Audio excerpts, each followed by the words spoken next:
Yeah, I just heard you. Okay, all right, all good. Thank you. So, which living person do you most admire? I admire anyone who is making a positive contribution to humanity, whether that is in entertainment or in technology, or, I think anyone who's sort of doing things that are really useful to the rest of humanity is, I admire them greatly.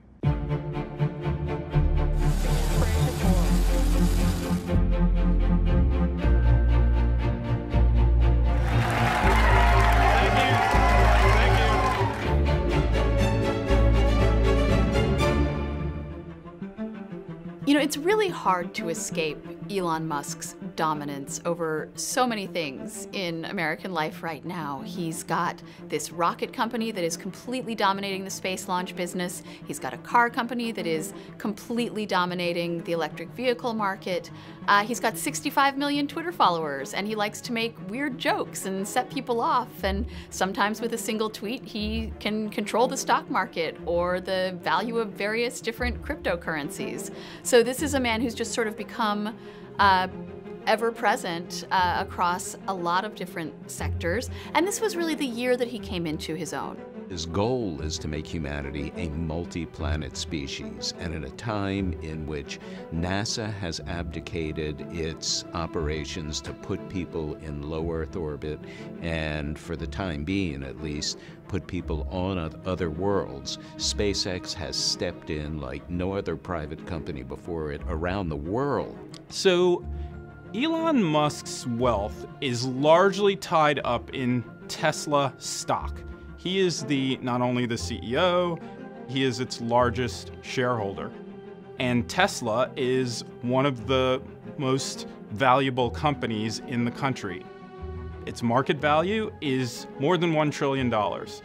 And his wealth is sort of tied up in that company. Tesla has dragged the legacy automakers into the electric vehicle market. Yeah. Do companies like Ford, GM, Rivian, Lucid pose a threat to Tesla's dominance, or do you think you guys have so grasped the market at this point that you are going to own it? Well, if somebody makes better cars than we do, then and they then sell more cars than we do, I think that's totally fine. Our intent with Tesla was always that we would serve as an example to the car industry, and that and hope that they also make electric cars so that we can accelerate the transition to sustainable energy. I'm confident in the future in Tesla, that it will do well, and I hope some of these other companies do well too. Earlier this year, this Tesla crashed into a highway divider in California, killing the driver. Another slammed into a parked fire truck in Utah. Both had the autopilot feature on. There is a federal investigation underway into the autopilot software that Tesla has, which, despite the name, is not autopilot software. It does not drive the car for you. And people inside Tesla have expressed a lot of skepticism about whether the company's technology is eventually going to be able to get there. Are the cars safe? I mean, should I feel comfortable getting behind the wheel of a Tesla and saying, drive me where I need to go? Well, the statistics that I think are at this point unequivocal, that far more accidents off autopilot than on autopilot. So this is not to say that autopilot is perfect. Now, to get to full self-driving where you don't need to pay attention, we still obviously have a lot of work to do. So as we get to the point where interventions are extremely rare, even in complex traffic situations, and get to the point where the probability of injury with full self-driving is much lower than with a human driving, then obviously at that point it would make sense to allow the car to drive itself and not have to pay attention. So this year, Elon Musk became the world's richest man ever. So we asked him about another pressing global problem, and that is income and wealth inequality. When it's time to pay taxes, new reporting from ProPublica says the nation's top 25 richest people pay little to nothing at all, including Warren Buffett, Jeff Bezos, and Elon Musk. One of the main criticisms of him is just that he's so rich. Should any human being be worth $300 billion? A lot of the push for higher government involvement and expropriation of assets by the government is really pushed by a bunch of politicians who are actually saying that resources shouldn't be in control of people, of private individuals. They should be in control of the government. They're basically saying they want control of the assets. I mean, I think in terms of things that people should perhaps get upset about is, like, I think getting upset about excess consumption is a thing to get upset about. But it, you know, somebody's just wasting money on personal luxuries in a crazy way. You know, I'm not Warren Buffett's biggest fan, frankly, but you know, he sits there and he reads all these annual reports, which are super boring. Does anybody want that job? I think most people do not. I don't want that job. But like, he's not like engaged in like insane conspicuous consumption. So you have to say, like, okay, sure, he's got a high net worth, but he's doing a useful job for the economy, you know, and he's very skilled at it and should probably keep doing it. Elon Musk definitely uses Twitter in a way that no other business leader does. And it's gotten him into a lot of trouble in recent years. His Twitter feed is juvenile, to say the least. He has insulted some important people in really immature ways. But when a person with 65 million followers and $300 billion is just having fun, that tends to create ripples in the larger pond. You are, not to put too fine a point on it, the richest man in the history of the world and arguably the most influential. And yet you tweet freely and playfully and somewhat mischievously. Yes, that's accurate. So our feuds with policymakers are poking Jeff Bezos. Is that good for the overall brand? Yeah, I don't really think about brand optimization, to be frank, as is obvious from my tweets, which are often self-inflicted wounds or humor that I find funny, but not necessarily that many other people find funny. Right. You know, when you say take the red pill, do you worry about sending none too veiled? I said take both pills. Take both. Well, that's okay. All right. Well, yeah. But do you worry at all about activating, motivating the, you know, political fringe? Yeah, actually, when I said take the red pill, I didn't realize that was some like politically charged phrase. Right. I was referring to the Matrix. Yeah. You know, okay. Yeah. You know, make sure you accept reality for what it is. Right. But then it turns out it's like also like some like accept right-wing dogma thing or something. I didn't realize that at the time. You do have the ability to move markets with a tweet. Should any one man have that power? Well, you know, the markets move themselves all the time, and so, you know, especially Tesla stock has seen some very big changes in value from one day to the next based on nothing, as far as I can tell. So do statements that I make, are they materially different from random movements of the stock that might happen anyway? I don't think so. It's not like, you know, stock drops in half or something like that, you know. Elon Musk is someone who pursues his goals relentlessly. And I think that does sometimes make him blind to the potential human toll, the potential human cost that can create for some of the people who get sort of ground up in the gears of the things he's trying to do. You've made statements downplaying COVID-19. You kept your factories open, running at the height of the pandemic.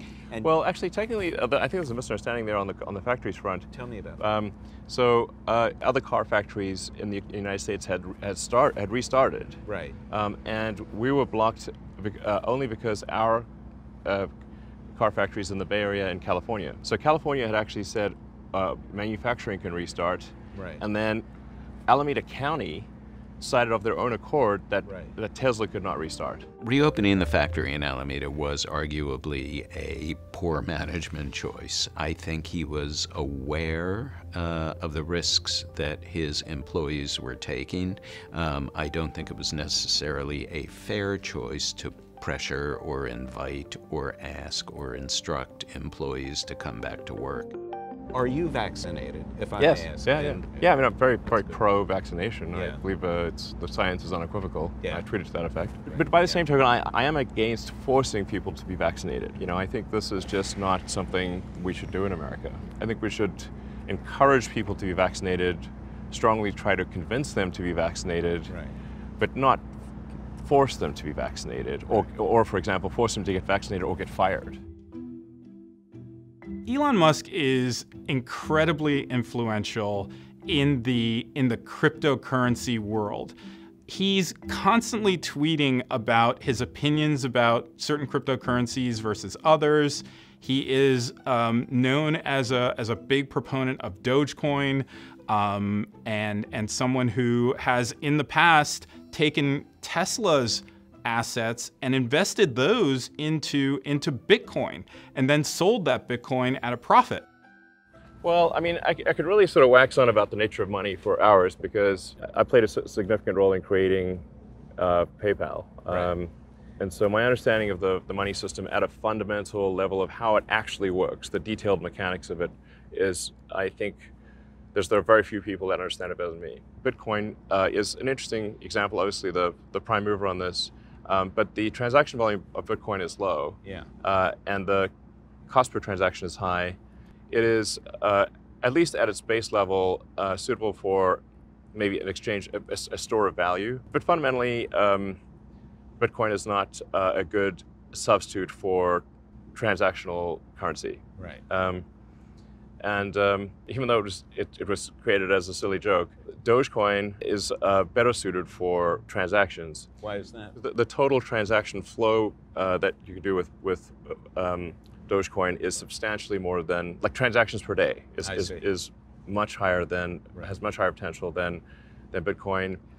It is slightly inflationary, but that inflationary number is a fixed number as opposed to a percentage. Right. So that means over time, its percentage inflation actually decreases. And that's actually good because it encourages people to spend and rather than sort of hoard it as a store of value.